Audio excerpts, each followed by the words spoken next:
તમારા બાળકોના સ્વાસ્થ્યની ચિંતા કોણે કરી છે? તમારી પાસે તમારી ખેતીમાંથી ટાઈમ છે?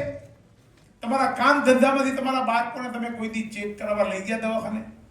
આખી ગુજરાત સરકાર અને આ ભાજપ સરકારે તમારા બાળકોની સ્કૂલોમાં જઈને એક બાળકનું આરોગ્ય પરીક્ષણ કરાવે છે.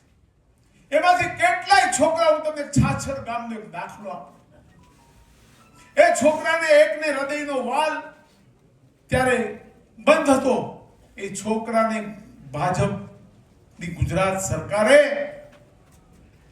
ઠેઠ મદ્રાસ એપોલો હોસ્પિટલમાં જે ચાઇલ્ડ કાર્ડિયાલિક ઓપરેશન હતું, ઠેઠ ત્યાં મોકલીને એ બાળકનું ઓપરેશન કરાવીને અત્યારે 6ઠ્ઠા ધોરણમાં છાછરની સ્કૂલમાં ભણે છે.